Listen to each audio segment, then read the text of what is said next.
what is special about his work is the sense of joy and wonder that it elicits in everybody. There are very few works of art that open people up to just sort of taking and as adults we fight it so hard. I mean, 90% of the questions of people coming into the work is like, well, how many days did it take?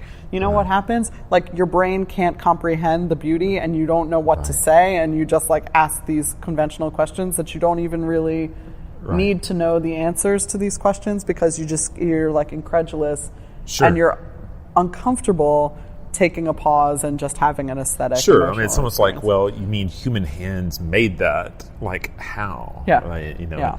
But what I love about the piece is that, especially as you work your way across, the space, at the floor level and then up the stairs, it's constantly changing. Yes. Right.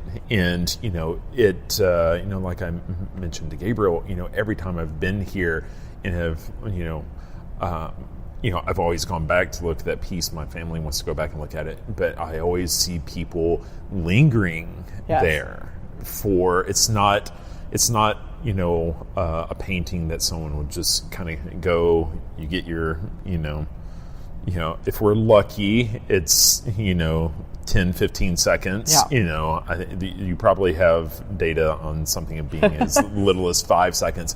But, I see people lingering there for, maybe 5 minutes, just taking it in from all these different angles. And there's just a great joy. It works on so many levels for our visitors, but also for me as a curator. First of all, we have a Jasper Cropsey painting, 19th-century painting.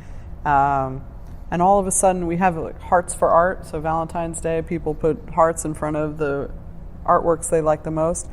And this Jasper Cropsey painting was on a sidewall in the museum. It's a big painting, but never like anybody's favorite Hudson River School painting in the collection. All of a sudden, like, all these hearts started showing up in front of it, and I thought, what is happening? Like, why are people all of a sudden into Jasper Cropsey?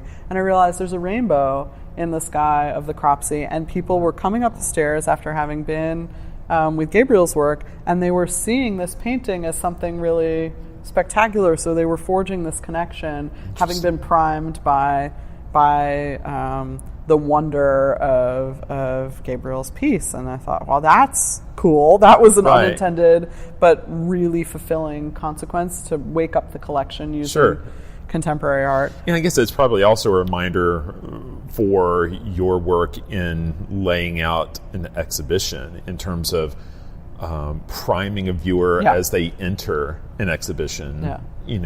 That's something that that's something that curators do. That the overuse of the word curate, which just basically means like I picked stuff. It is a word du jour of late. Really, there's a lot of purposeful.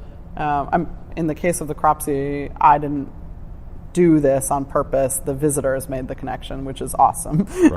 But it's very purposeful, the way things are juxtaposed and the way we write about things, that hopefully you can tell so many different stories based on what's hanging in the galleries together and how that's articulated. But the other aspect for me that's really satisfying about working with someone like Gabriel is I derive a better understanding. Like, most of the people I write about are, dead almost a century. They're Winslow Homer and they're Thomas Moran and Sargent and all that stuff. And having the satisfaction of being a part of creating a venue and creating the ability for an artist to see his or her work come to fruition, like being part of a force that makes that possible, is an incredibly fulfilling enterprise. I can appreciate the things that are already made, and I can appreciate that somehow by my work they could be renewed or opened up to new levels of interest. But I also get tremendous satisfaction of like actually this experience for our visitors wouldn't exist without a lot of hard work.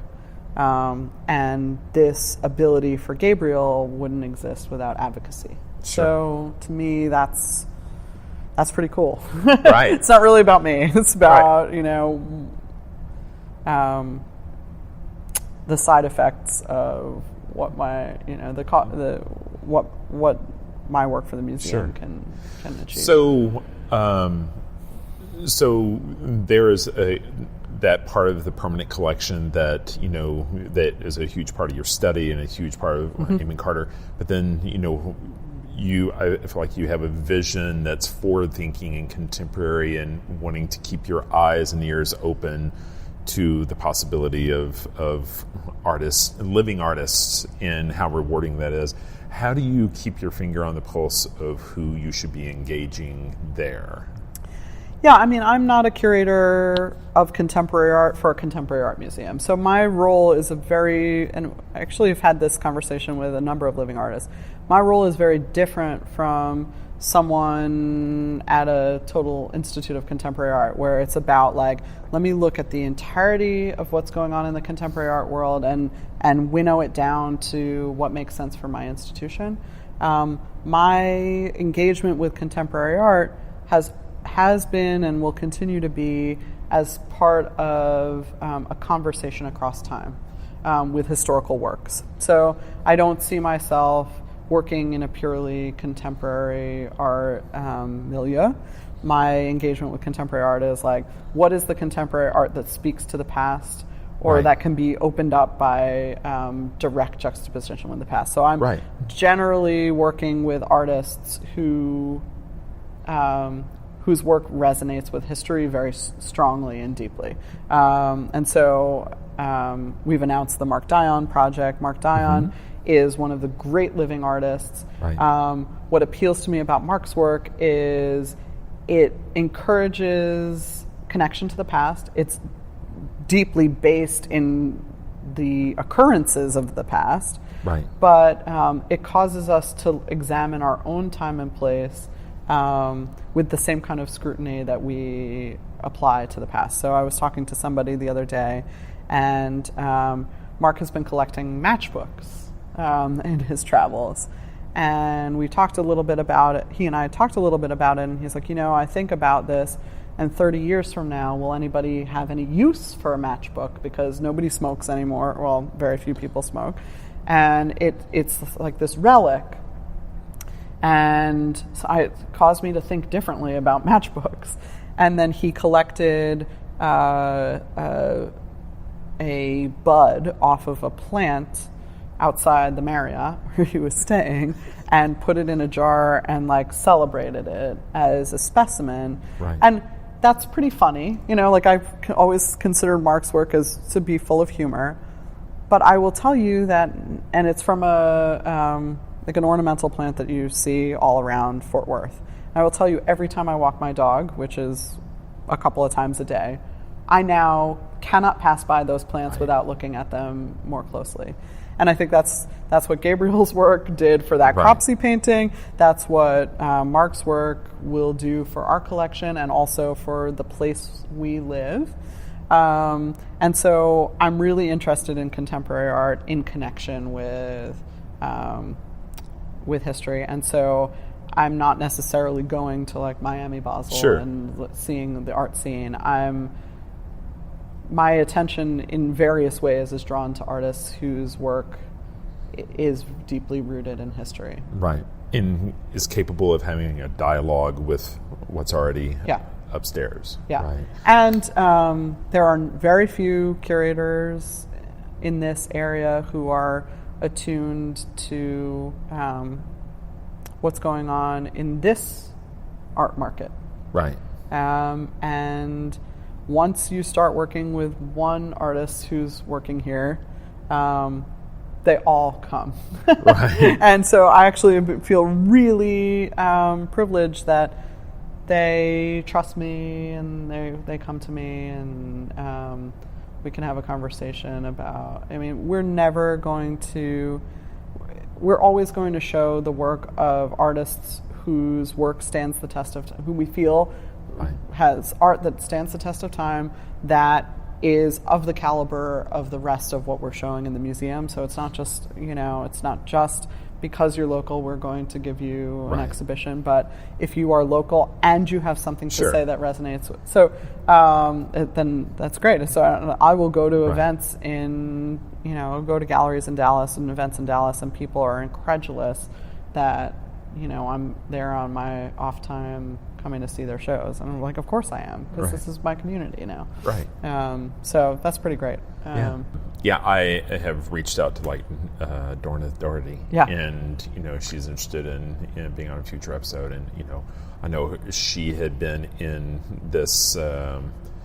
Well, I don't know what you would call the space here between the main gallery and.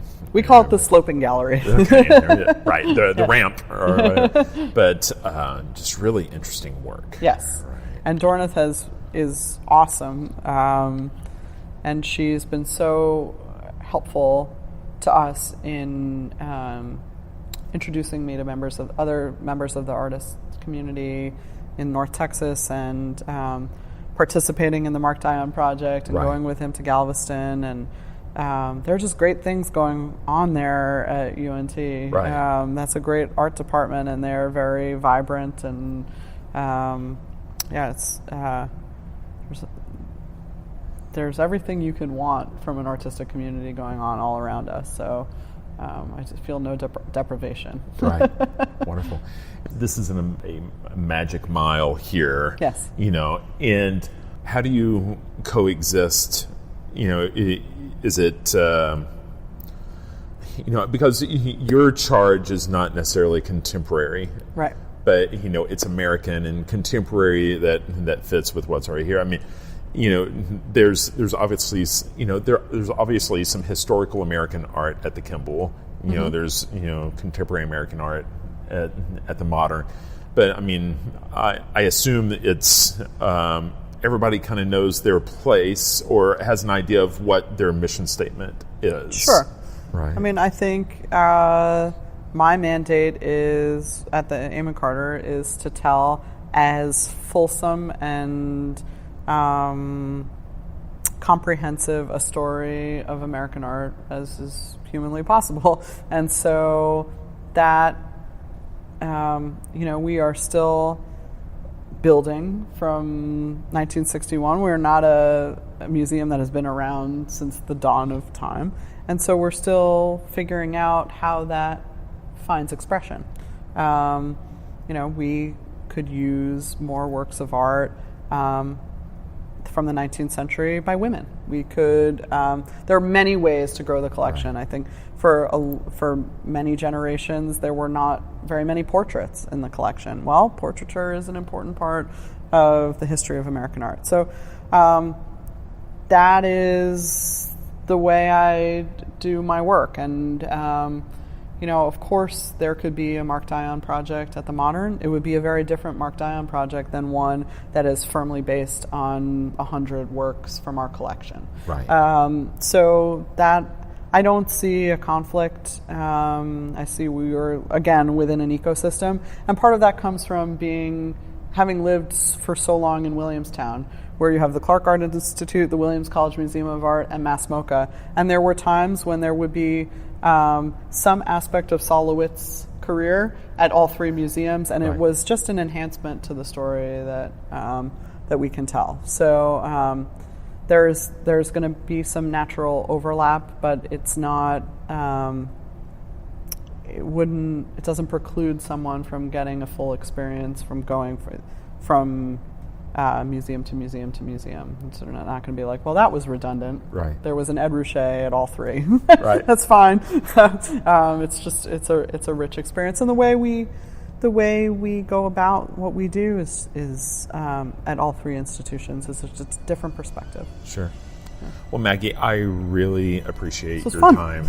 Yeah, I really appreciate you being willing to give us insight on who you are and kind of your vision for this institution, and I really appreciate your time. Oh, it was my pleasure. Anytime. Awesome. Thank you. Again, a huge thank you to Maggie Adler.